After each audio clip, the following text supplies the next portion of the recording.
तुकाराम रामकृष्ण हरी. श्रीराम भक्ताचे महिमान आगाध धनाती पावन. हनुमंते केले लंका दहन, पोतिली संपूर्ण सुवर्णाची. ग्रंथकर्ते नाथ महाराज सांगतायत, श्रीराम भक्ताचे महिमान. राम भक्ताचं महिमान काय आहे? किती आहे? अगाध आहे, गहन आहे आणि पावन आहे.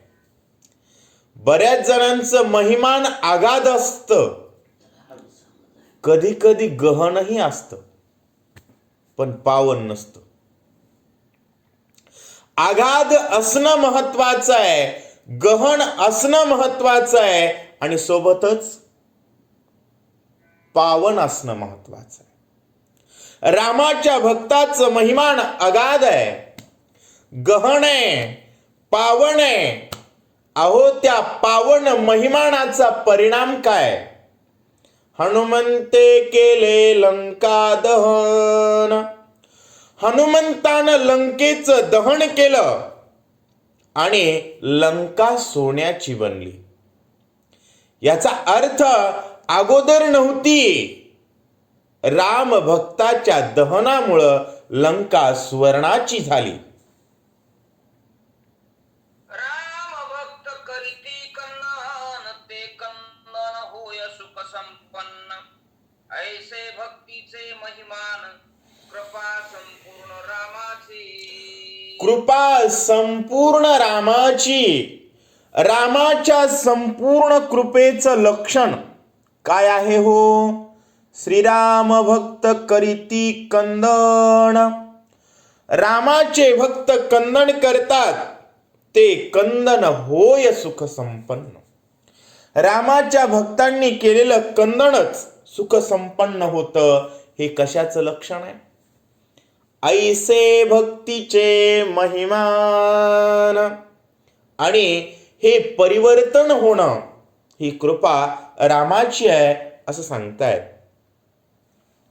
हनुमंते जाळिले लंकेसे, नवे काळी कोळसामसी. स्वर्ण ओतिले चौपासी, पीत प्रभेशी शोभत. पीत प्रभेशी शोभत. हनुमंते जाळिले लंकेसी. हनुमंतानं लंकेला जाळलं. आता छोटस सूत्र आहे, जाळल्यानंतर कोळसा होतो किंवा राख होते. परंतु हनुमंतानं जाळल्यानंतर सुवर्ण ओतिले चौपासी. चारी बाजूनं सोनं झालं. अहो, जाळल्यानंतर रामभक्तानं ठिकाणाचं काय होतं? सोनं होतं. काही लोकांनी जाळून जाळून काय केलं? कागदपत्र जाळून टाकले स्वतःचा कोळसा लपविण्यासाठी. असो, सुवर्ण ओतिले चौपासी, पीत प्रभेशी शोभत. अख्खी लंका सुवर्णासारखी शोभतीये. करिता लंकेचे दहन, लंका ओतिली सुवर्ण. त्याचे मुख्य कारण, गजोपाख्यान अवधारा. श्री संत एकनाथ महाराज सांगतायत, करिता लंकेचे दहन. लंकेचं दहन केल्यानंतर लंका ओतिली सुवर्ण. सुवर्णाची लंका ओतून बनली आहे. याचं मूळ मुख्य कारण काय? तर ते म्हणजे गजोपाख्यान आहे. गजेंद्राचं आख्यान आहे. ती कथा सर्व श्रोत्यांनी श्रवण करावी.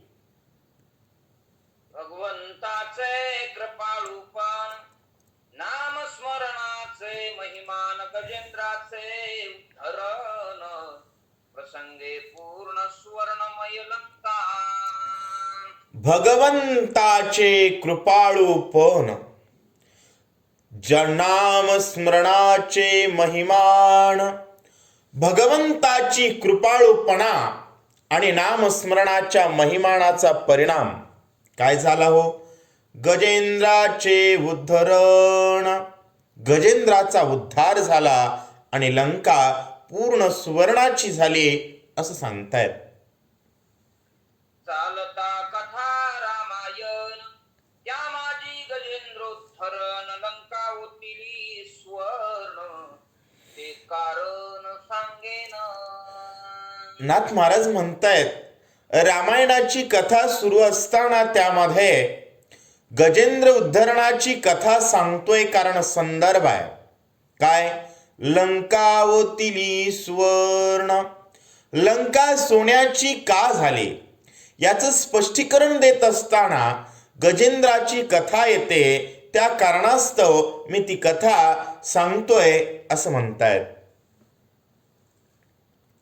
जो योगियांच्या योगाग्रणी, जो ब्रह्मचर्य शिरोमणी, जो ज्ञानियाचा मुकुटमणी, तो श्री शुक मुनी सांगत. ही कथा कोण कुणाला सांगताय? सांगणारे आहेत जो योगियांचा योग अग्रणी, योगियांमध्ये जे मुकुटमणी आहेत, अग्रस्थानी आहेत, जो ब्रह्मचर्य शिरोमणी, ब्रह्मचर्यामध्ये जे शिरोमणी आहेत, जो ज्ञानियांचा मुकुटमणी,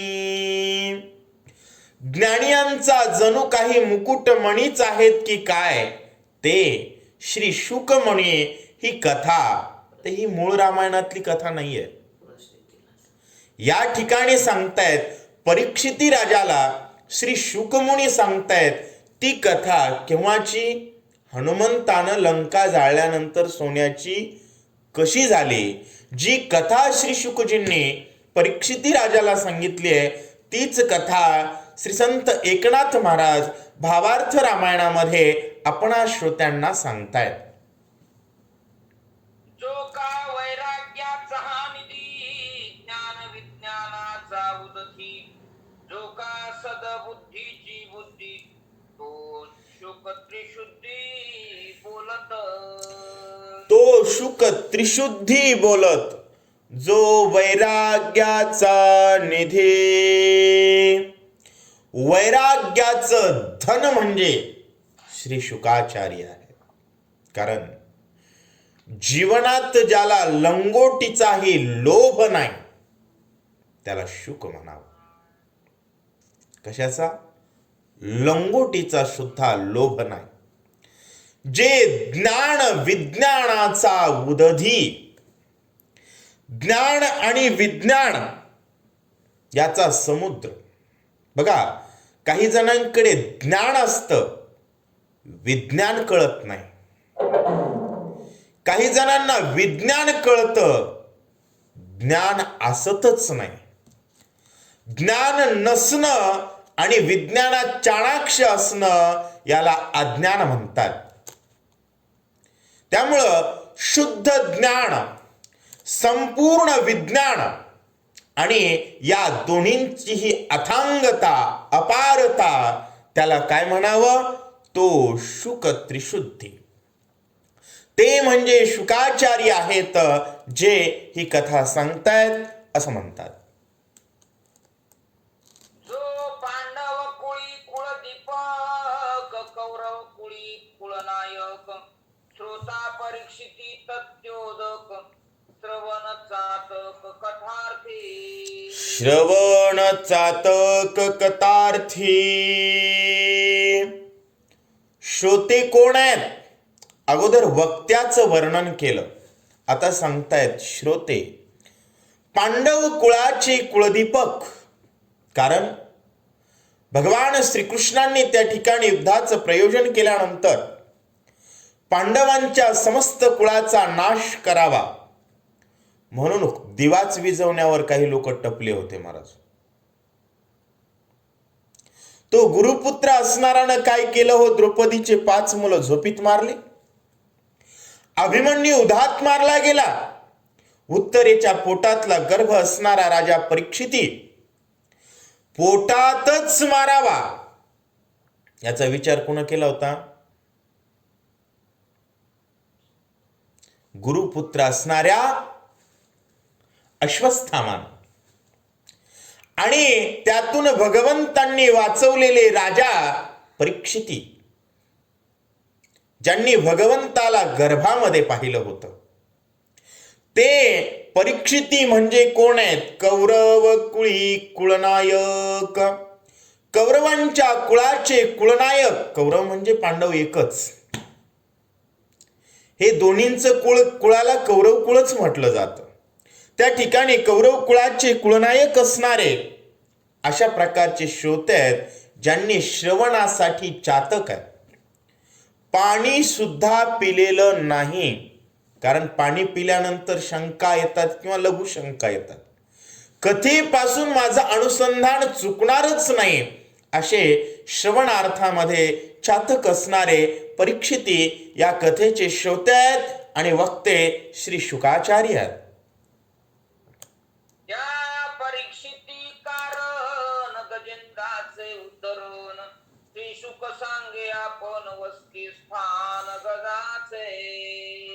त्या परीक्षिती राजानं विचारलेल्या प्रश्नानुसार गजेंद्राच्या उद्धरणाची कथा श्री शुकाचार्यांनी परीक्षितीला सांगितलेली आहे की हत्तींचं मूळ वस्तीस्थान कोणत्या ठिकाणी होतं.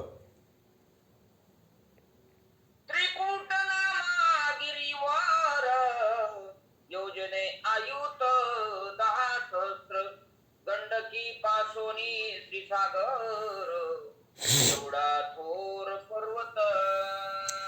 त्रिकुट नावाचा पर्वत जो योजने अयुत 10 सहस्त्र, भरपूर मोठा अशा प्रकारचा तो त्या ठिकाणी पर्वत आहे. आणि त्या त्रिकुट नावाच्या पर्वतावरती काय? जितका पृथ्वीवरी विस्तार, तितका उंच 10 सहस्र. त्रिकुट नामा त्रिशकर, गिरीवर शोभत.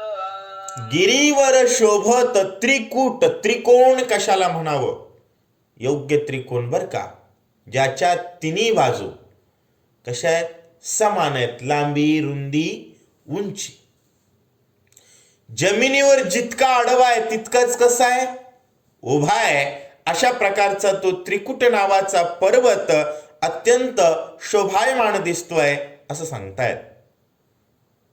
नाना रत्नांची आखानी, नाना धातूची आभरणी, निर्मळ जळांची श्रेणी, सरे पुष्करणी तेने भरती. सरे पुष्करणे तेने भरती. नाना रत्नांची खाणी, नाना धातूंची आभरणी. काय महाराज? पृथ्वीवरती रत्नांची खाणी, धातूंच्या खाणी, निर्मळ जळांच्या श्रेणी होत्या. त्या ठिकाणी अनेक नाना प्रकारची पुष्प, फळ, फुलं सुगंधित असायचे असं सांगतायत. पर्वताचे निज महिमान, नाना वर्णी विराजमान, श्वेत श्याम सुवर्ण वर्ण शोभा संपूर्ण गिरीवरा. पर्वतावरती त्या ठिकाणी नाना वर्णाच्या पांढऱ्या पिवळे फुलं अत्यंत शोभायमान दिसत आहेत. वेगवेगळ्या प्रकारच्या वृक्षवल्ली आहेत. वृक्षवल्ली लता द्रुम, सिंह व्याघ्रादी पशु प्लवंगम, नाना जातीचे विहंगम, ऋषी आश्रम सिद्धांचे. वृक्ष आहेत, लता आहेत, त्या ठिकाणी सिंह व्याघ्रादी, सिंह आहेत, वाघ आहेत, कोल्हे आहेत, कुत्रे आहेत, वानर आहेत, नाना प्रकारचे पक्षी आहेत आणि सिद्ध ऋषींचे काय आहेत? आश्रम आहेत. निर्मळ जल सरोवरे पूर्ण, नाना पक्षी कुळ भाषण, गोचमरींचे वस्ती स्थान, शोभायमान पर्वत. निर्मळ जळ आहेत, नाना पक्षी कुळभाषण, नाना प्रकारचे पक्षी राहतात. त्या ठिकाणी वेगवेगळ्या प्रकारची भाषा बोलणारे पक्षी आहेत. आता बघा ना, वेगवेगळ्या प्रकारची अभयारण्य आहेत बघा आपल्या इकडं. त्यामध्ये पक्ष्यांना अभय दिलं जातं. याचा अर्थ बाहेर भय आहे. याचा अर्थ काय होतो? बाहेर भय आहे. माणसांनी प्रत्येक गोष्टीवरती आक्रमण केलं, नाही तर पृथ्वी सुजलाम सुफलाम होती. ईश्वर निष्ठेची कमतरता झाली आणि मनुष्य प्राणी विघातक बनला आणि संस्कृतीचं, निसर्गाचं सौंदर्य उद्ध्वस्त करून टाकलं. या ठिकाणी नाना पक्षी कुळभूषण गोचमरीचे वस्तीस्थान, ज्या काही वनगायी आहेत त्यांचं वस्तीस्थान आहे. अशा सर्व गोष्टींनी भूषलेला त्या ठिकाणी विभूषित सुंदर असा पर्वत दिसतोय.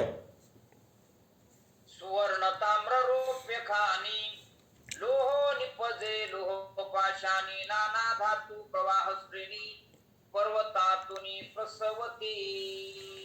सुवर्ण, सोन्याचे, ताम्र, रौप्य खाणीचे खाणी होत्या महाराज. आता सोन्याची खाण म्हणजे लय कठीण झालंय महाराज. अख्ख्या महाराष्ट्रात एक आहे फक्त, म्हणजे काही राहिल्या नाहीत सोन्याच्या खाणी वगैरे. त्या पर्वताच्या ठिकाणी सुवर्णाच्या खाणी आहेत, तांब्राच्या, रौप्याच्या, लोहाची सुद्धा, लोखंडाची खाणी निघतायत, पाषाण दगडी कोळशाच्या खाणी आहेत, नाना प्रकारचे आभ्रक असेल, धातू प्रवाह श्रेणी, नाना प्रकारचे त्या ठिकाणी पर्वतामध्ये खाणी आहेत. अशा प्रकारे सांगतायत. जया पर्वताची दरी जे लागले गंडकी गिरी वने उपवने अतिसाजी नाना वृक्षांतरी गंभीर. जया पर्वताची दरी जे लागली गंडकी गिरी. नाना प्रकारची उपवने आहेत, पर्वतामध्ये दरी आहे.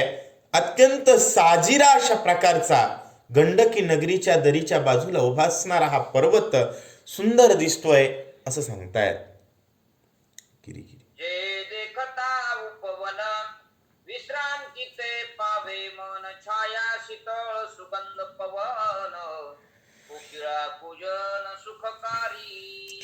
जे देखता उपवन विश्रांतीची पावे मन. हे सगळं बघितल्यानंतर मनाला काय होते? विश्रांती मिळते. होय, का बोलावं लागतं माहिती का? राजकारणावर त्याचं कारण आहे. एवढा देश सुंदर आहे, आपण काय म्हणतो? गोदी में खेलती है जिसकी हजारों नदियां, गुलशन में दम है जिसके ओ रस के जिना हमारा.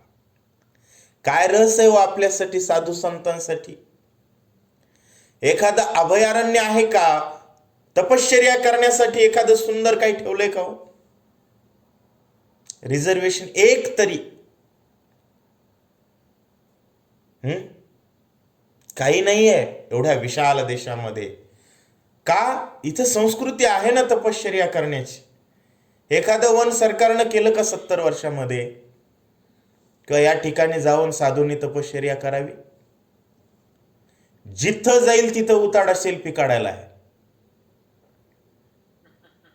साधू तिकडं बघतच नाही. कसं वैराग्य उत्पन्न होईल? संस्कृतीला संपवण्याचे सर्व प्रयत्न अविरत, अखंड, स्वातंत्र्यानंतरही तितक्याच जबरदस्त पद्धतीत सुरू होते. या ठिकाणी सांगतायत अत्यंत सुंदर अशा प्रकारची विश्रांती निर्माण होईल अशी काय आहे? स्थान आहे, ठिकाण आहे. छाया शीतळ सुगंध पवन. शीतळ छाया आहे, सुगंधित वारा आहे, कोकिळांचं कुंजन आहे. जिथं गेल्यानंतर सुख प्राप्त होतं, तप करावं वाटतं, भगवंताचं चिंतन करावं वाटतं, रामाचं चिंतन करावं वाटतं. पण आज जर देशात फिरलं ना तर सगळीकडे अशा ठिकाणी कामाचं चिंतन आहे. रामाचा भक्त तिथं जात नाही, हे दुर्दैव आहे. परंतु या ठिकाणी मात्र सर्व योग्य आहे.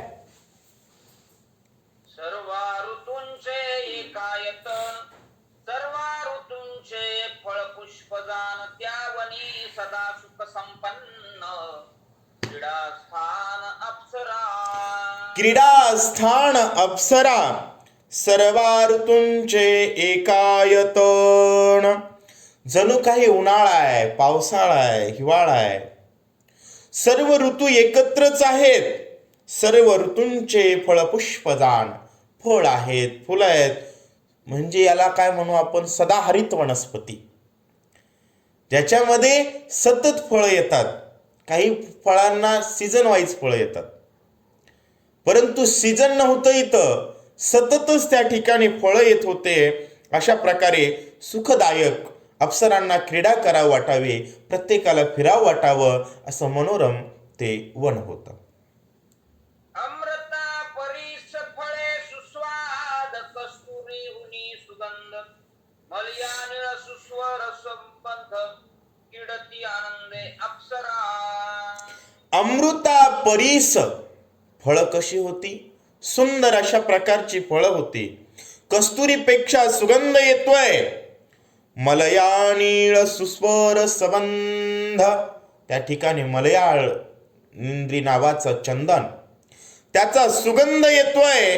अशा प्रकारे आणि त्यावरती विना लावून झनत्कारानं अप्सरा नाचतायत, अशी ठिकाण आहे. कृष्ण सारूपे कृष्ण भ्रमर, सुमने प्रवेशोनी सादर, आमोद सेविती सुखसार, केवी केशर कुचंबे. कृष्ण सारूपे कृष्ण भ्रमर, कृष्ण रंगाची त्या ठिकाणी कृष्ण भ्रमर होती. कृष्ण म्हणजे सावळ्या रंगाची भुंगे असतात. सुंदर अशा प्रकारचं भुनभुन भुनभुन भुनभुन भुनभुन त्यांच्या पंखाचा आवाज फुलांच्या बाजूला त्या ठिकाणी पोहोचतोय. सुमणी प्रवेशोनी सादर, सुमणामध्ये प्रवेश करतायत फुलामध्ये आणि मकरंद घेण्यामध्ये सादर आहेत. आमोद सेविती सुखसार, त्या फुलाचा जो सार आहे ना, त्याचा आमोद सुखानं सेवन करतायत. केवी केशर कुचुंबे, होय, फुलामध्ये जो काही स्टिग्मा असतो, स्टिग्मा आणि स्टाईल, ऐका, त्याच्यामध्ये काय असतं, एंड्रोशियम गायनोशियम म्हणतो आपण त्याला. स्त्रीदलपुंज आणि निदलपुंज, स्त्रीपुंकेशर, जे काही पुरुष, त्याला काय म्हणतो आपण, अँड्रोशियम असतो ना, त्यातला स्टिग्मा, तो बाजूला काढल्यानंतर त्याच्यापासून केशर बनवतात. फुलाचा भाग आहे बरं का केशर. मग तो जो काही केशर आहे ना, तो केशर आता तो भुंगा कुरतडेल का हो? जो मकरंद घेण्यासाठी गेलाय ना, पोती ऐकणारं मंदिर पाडीत नसतंय, लक्षात घ्या. कारण त्याला तिथं बसण्यात आनंद वाटतो. तसं भुंगा लाकूड कुरतडतो. नाथ महाराजांचा शब्द कसा आहे, केवी केशर कुचुंबे. त्या केशराला अजिबात त्रास होणार नाही याची काळजी त्या पवित्र वातावरणामध्ये भुंगा घेतोय. वृक्ष सोबती देवतरू, पाटली पारिजातक मांदारू, संतानादिक कल्पतरू, वृक्ष विस्तारू चंदनादी. देवतरूची वृक्ष आहेत, पाटली पारिजातक मंदारू, पाटली नावाचे, पारिजातक नावाचे, मंदार नावाची वृक्ष आहेत. संतानादिक कल्पतरू, संतांना वगैरे आवडणारी कल्पतरू सारखी त्या ठिकाणी वृक्ष आहेत, जिथं चंदनाच्या वृक्षांचा सुद्धा विस्तार आहे, असं सांगतायत. चंदन चंपक हरी चंदन, च्यूतवन अशोकवन, खरजोरी वन तालवन, नंदनवन समशोभे. चंपकाचं वन आहे, चंदनाचं वन आहे, हरीच्या चंदन, च्यूतवन आंब्याची झाड आहेत, खरजुरी वन, तालवन, नंदनवन, सर्व त्या ठिकाणी वन होती म्हणतात. राय केळी सोन केळी मग मगीची कर्पूर कर्दळी घडघडीत नारी केळी शोभा वनफळी समवेत. शोभा वनफळी समवेत. राय केळी होती, सोन केळी होती, मगमगीत कर्पूर कर्दळी. ज्या कर्दळींपासून कापूर काढला जातो अशा कर्दळीचं वन त्या ठिकाणी लावलेलं आहे. नारिकेळींचे घडचे घड आहेत. अशा प्रकारे सुंदर वन दिसतंय. मधुवन विमलार्जुन दुप्पराती गहन तमाल वृक्ष शोभायमान बिल्व वने सागिरी. मधुवन आहे, विमलार्जुनाचं वन आहे. विमलार्जुन कोणते? ते कृष्णानं 2 झाडं पाडले होते बघा. त्या झाडांचं जे काही वन आहे ते सुद्धा त्या ठिकाणी आहे. औदुंबर म्हणजे उंबराचं झाड आहे. उंबराचं खूप गहन झाड असतं महाराज. काही लोक म्हणतात बे उंबराचं आणि पिंपळाचं कुळ विचारू. पांडवाचं पिंपळाचं. हा असो. औदुंबर अत्यंत गहन मोठा वृक्ष असं सांगतायत. तमाल वृक्ष आहेत, बिल्व वृक्ष आहेत असं सांगतात. द्राक्षामंडप शोभायमान जांभुळी वृक्ष एक समान इक्षुदंड श्वेत कृष्ण रस उलून स्रवत पै. रस उलोण स्रवत पै. द्राक्षा मंडप शोभायमान. द्राक्षाचे असे घडचे घड महाराज. कसे?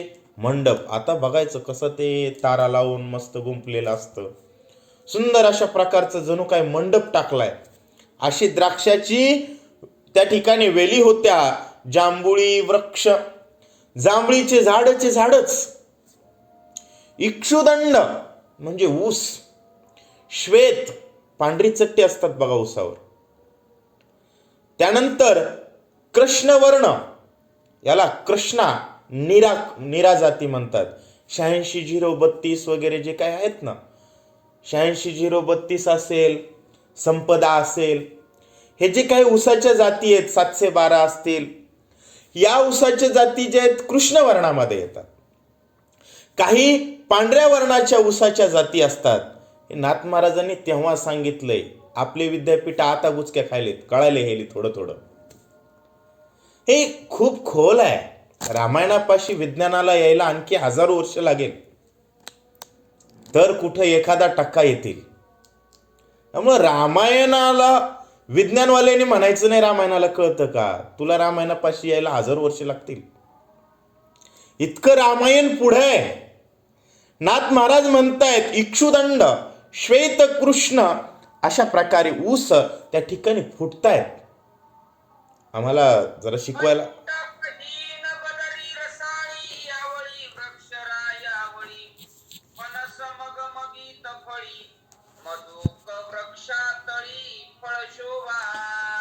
मधुक वृक्षातळी फळ शोभा कंटकहीन बदरी रसाळी. रसाळ अशा प्रकारचे बदरीचं झाड आहे, पण कसं कंटकहीन. आता त्याच्यावर संशोधन केलं जातं बघा. काटे कमी आले पाहिजे, बी कमी आलं पाहिजे, सीडलेस व्हरायटीज ऑफ दिस हे चालू असतं संशोधन. नाथ महाराजांनी त्यावेळेस सांगितलंय. ज्याला काटे कमी आहेत, आवळी वृक्ष, मग त्याच्यामध्ये कोणकोणती आवळे असतील? राय आवळी, रान आवळी म्हणतो आपण, सरकारी आवळी म्हणतो. त्या ठिकाणी फणस आहेत, फणस मगमगती फळी. सुंदर अशा प्रकारचा वास सुटलाय फणसांचा. मधुक वृक्षातळी फळ शोभा. मोहाच्या झाडाखाली अत्यंत फळांची शोभा दिसते असं सांगतायत.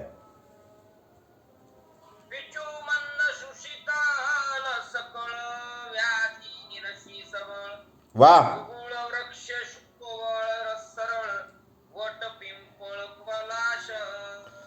बघा नाथ महाराज काय म्हणतायत. पिचू मंद सुशीतळ. पिचू मंद म्हणजे काय? कडुलिंबाचं झाड. सकळ व्याधी निरसी सबळ. कडुलिंबाच्या झाडाची सावली कशी आहे नाथ महाराज सांगतायत, सुशीतळ. म्हणून बसत असताना लिंबाच्या झाडाखाली बसावं महाराज. आझा डायरेक्टा इंडिका खूप याच्यामध्ये हे आहे, आयुर्वेदामध्ये त्याचं खूप महत्व आहे. नाथ महाराज सांगतायत सकळ व्याधींचं निरसन करण्यासाठी हा लिंबाचा वृक्ष बलवान आहे. गुग्गळ वृक्ष सोवळ सरळ.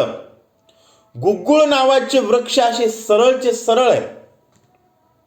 वडाची झाडं आहेत, पिंपळाची झाडं आहेत, पळस अशा प्रकारची झाडं आहेत असं सांगतात.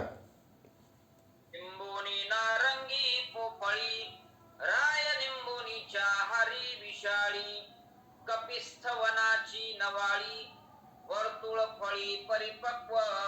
वर्तुळ फळी परिपक्व. हॉर्टिकल्चर वालेली एकदा हे अध्याय ऐकायला लावावं लागते. निंबोळी नारंगी पोफळी, निंबोळीची झाड आहेत. आपण लिंबुण्या म्हणतो ना, लिंबुण्यांची बागचे बाग, नारंगींची बाग, त्या ठिकाणी सुपारीची बाग. पोफळी म्हणजे सुपारी.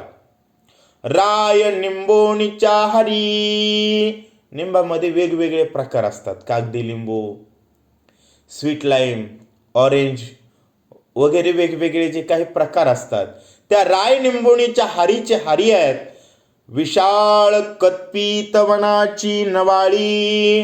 मोठी कवठाची झाड आहेत आणि ती त्या ठिकाणी वर्तुळ फळी.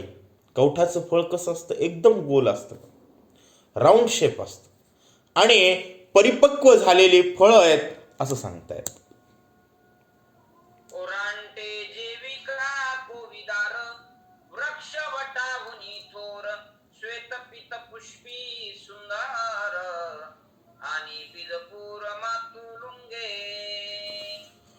कोरांटे जेविका कोविदारा कांचन वृक्ष आहेत म्हणतायत. वृक्ष वटाहुनी थोर. वडाच्या झाडापेक्षा ही वृक्ष मोठी आहेत. श्वेत पीत अशा प्रकारची पांढरी पिवळी फुलं आहेत त्याला आणि बीजपूर. त्यानंतर मातुलिंग म्हणजे महाळुंगीची सुद्धा झाडं. आता हे नुसतं आपण ऐकत होतोच महाळुंगीची झाडं होते म्हणून, ते काही माहिती नाही. त्या ठिकाणी ते महाळुंगीची झाडं सुद्धा होती म्हणतात. सुरभी वृक्ष देवदार, भल्ल तिक्की वृक्ष विस्तार, इंगुदी वृक्षापार, फळ संभार बहुपुष्पी. सुरभी वृक्ष. सुरभी देवदार वृक्ष, अत्यंत सुगंध देणारे देवदार वृक्ष. त्यानंतर सांगतायत भल्लातकी वृक्ष विस्तार. भल्लातकी वृक्ष म्हणजे कोणते, बिब्याचे. भल्लातकी याच्यामध्ये फळ खाल्लं जातं, बी बाजूला काढली जाते, गोडंबी. आता हे काजू आणि बिबा एका जातीचे वृक्ष आहेत बरं का. त्या ठिकाणी दोन्ही एका जातीची वृक्ष आहेत, ज्यांचा त्या ठिकाणी अत्यंत सुंदर अशा प्रकारची चव आहे.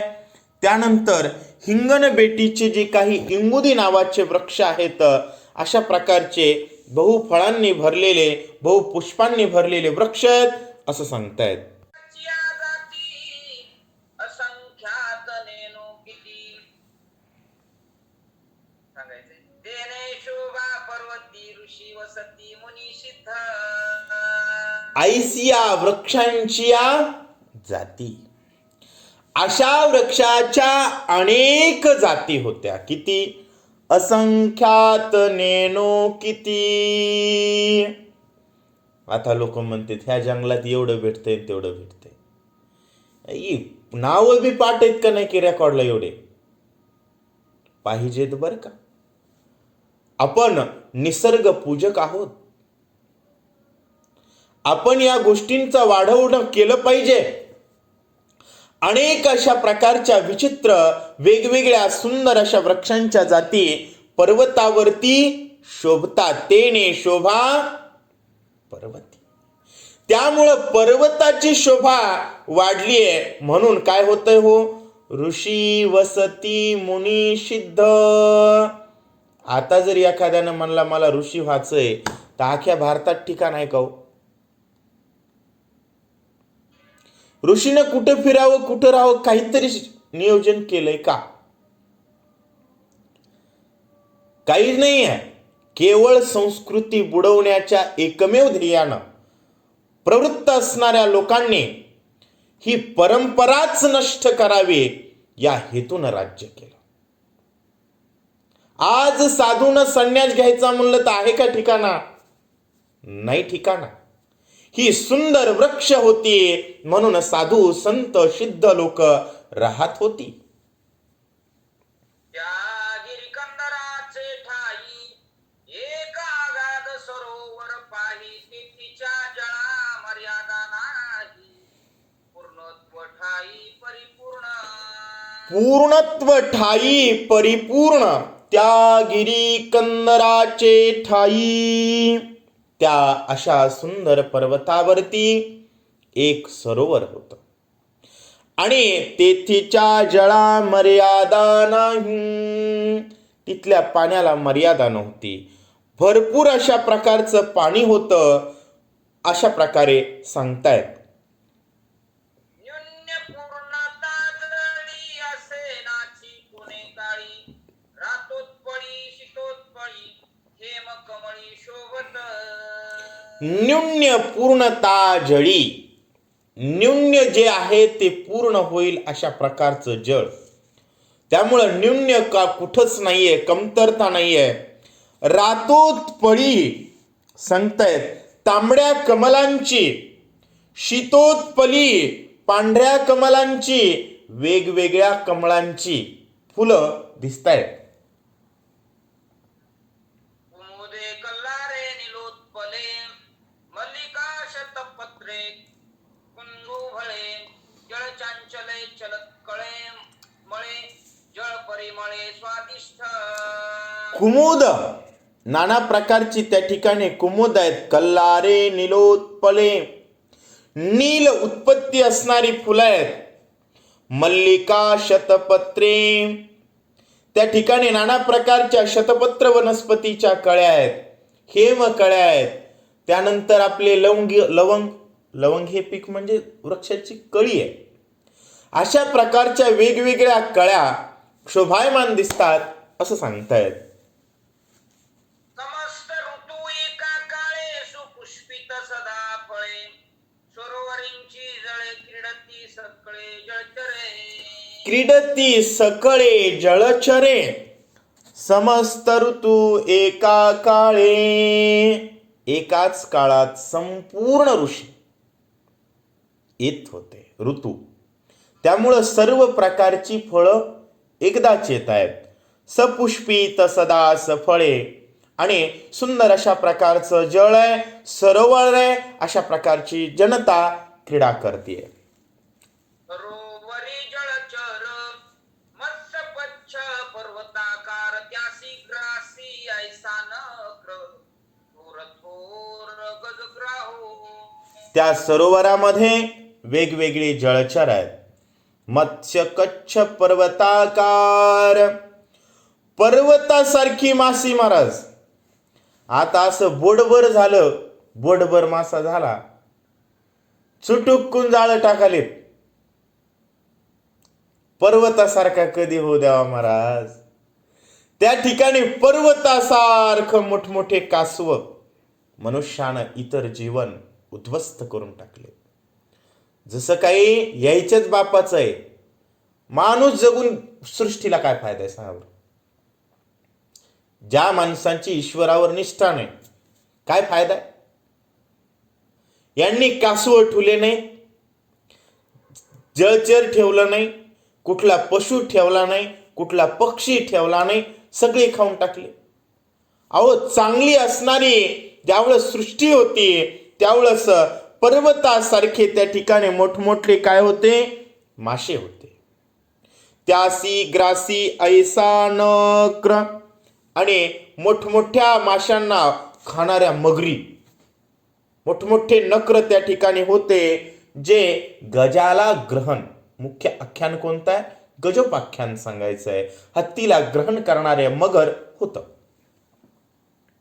तेची वनी वसे गजेंद्र, तेची सरोवरी वसे नक्र. दोघासही पूर्व वैर, अति दुर्धर ब्रह्मशापे. त्याच वनामध्ये कोण वस्ती करतोय? गजेंद्र. तेची सरोवरी वसे नक्र. आणि त्याच सरोवरामध्ये एक सुसर राहत होती. त्या दोघांचं पूर्वी वैर होतं. अशा प्रकारे ब्रह्मशापाच्या परिणामाचं वैर विस्तृत करतायत. एवढी ब्रह्मशापाची थोरी, यासी घडली कैशा परी. तेही कठीण निज निर्धारी, पूर्वानुस्मरी अवधारा. नाथ महाराज सांगतायत एवढी ब्रह्मशापाची थोरी. यांना शाप घडला, पण का घडला, कश काय घडला, त्याचं सुद्धा पूर्वसंधान मी सांगतो, ऐका. पूर्वी इंद्रद्युम्न राजेंद्र, ब्रह्मशापे झाला गजेंद्र. कुहू गंधर्वाती दुर्धर, तो झाला नक्र ब्रह्मशापे.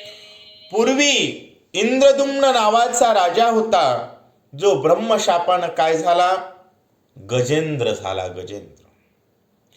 हुहू नावाचा गंधर्व होता, अत्यंत दुर्धर होता, तो त्या ठिकाणी ब्रह्मशापानं सुसर झाला असं सांगतायत. देशी राजा इंद्रदुम्न, भगवत भक्ती परायण. तो या सरोवरा येऊन, एकांत देखून राहिला.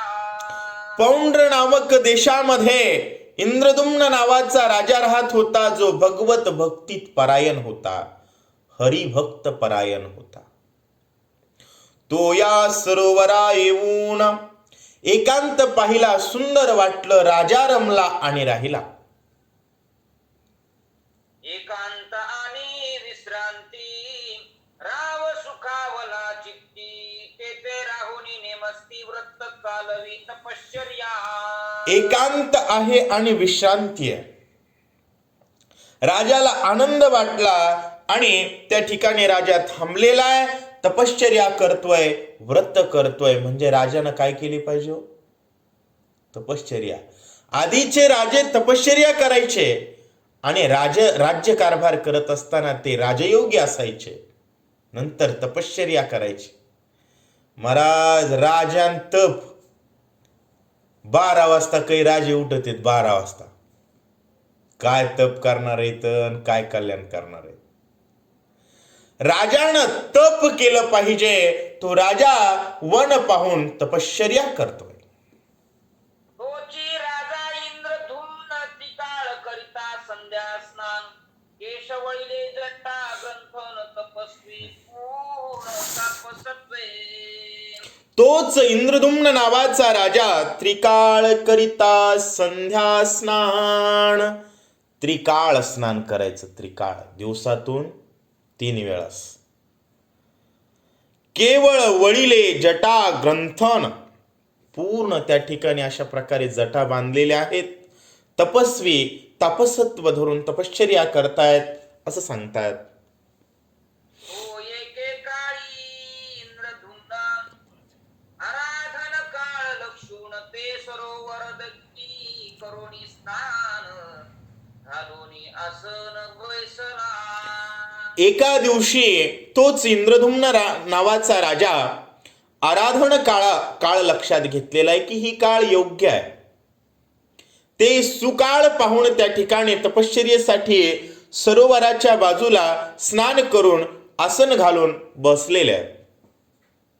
तेची काळी अगस्ती मुनी, आला शिष्येशी परिवारुनी. राया पुष्ठान न करोनी, बैसलासनी ध्यानस्थ.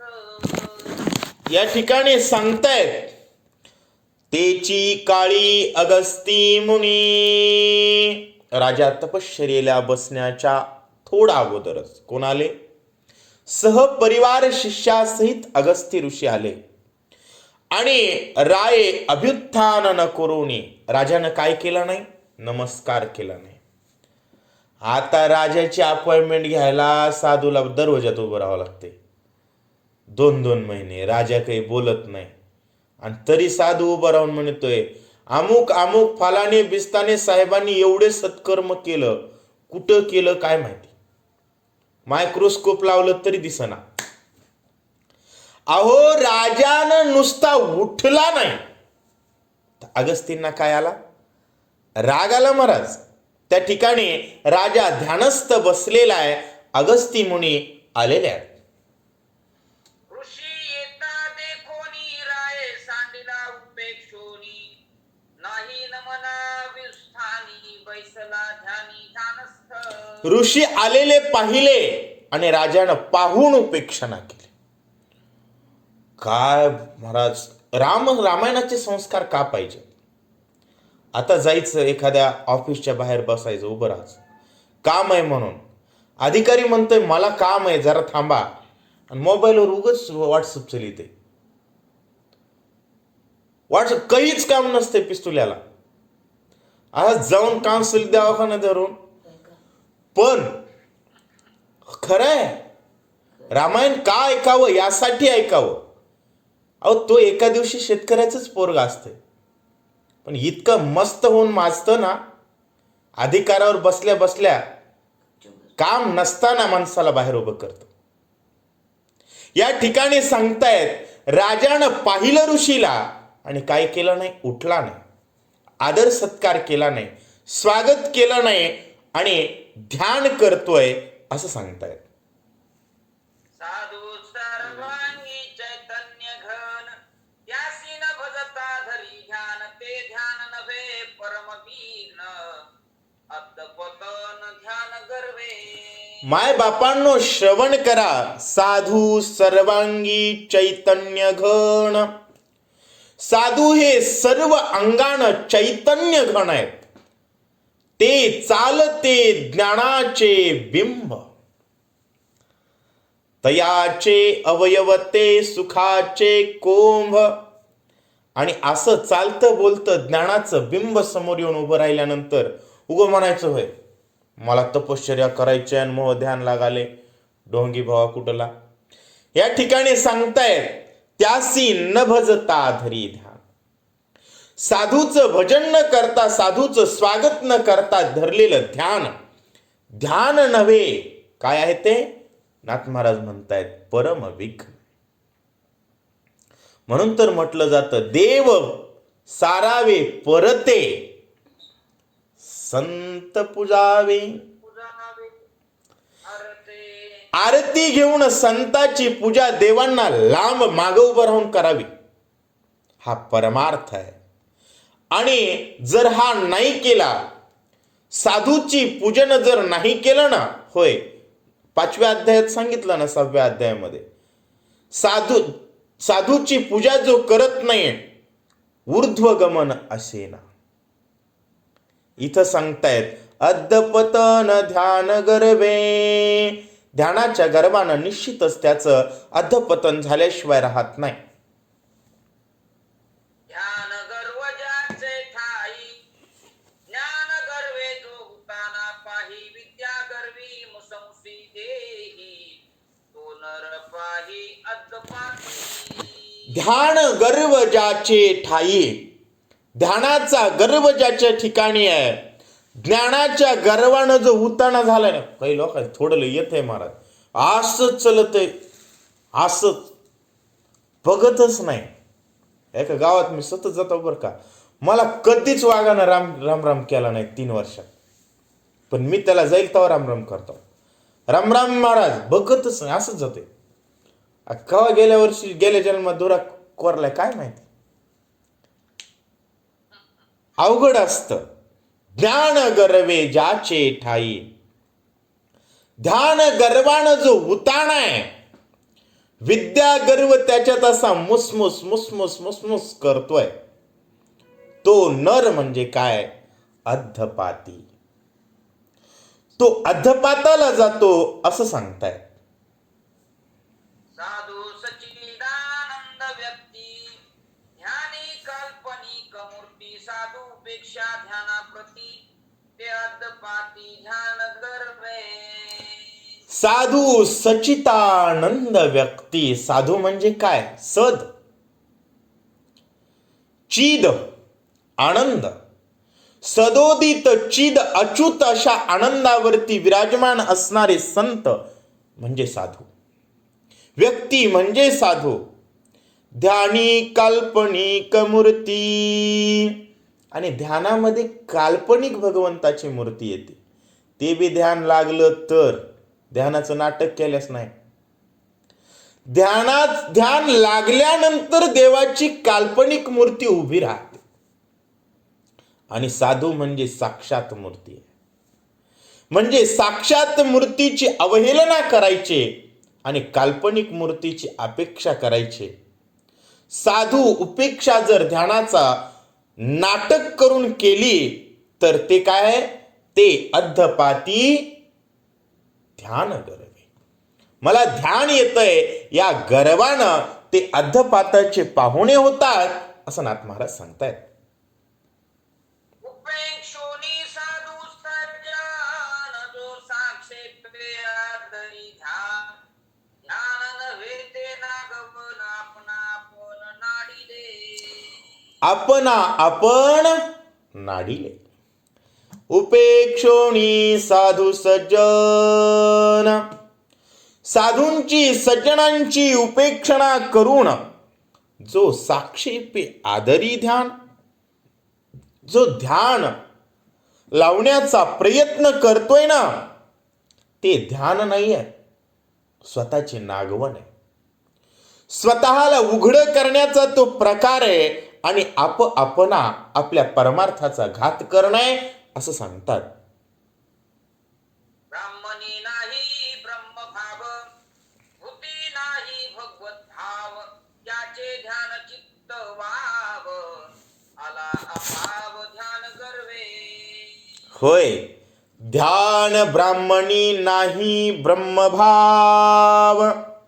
ध्यान तर करायचं पण ब्राह्मणांबाबतीत ब्रह्मभाव नाहीये. चांगली माणसं दिसली की पिस्तुल्याचं डोकंच खवळतंय. त्याला कसं म्हणावं? ध्यान कशाचं काय खरं आहे त्याचं? भूती नाही भगवत भाव. ते ह्या जातीचं आहे, सर बाजूला. ते हे ते है. भूती नाही भगवत भाव. मोकळाच वाघ म्हणतोय मी तपश्चर्या करतो, मी तपश्चर्या करतो.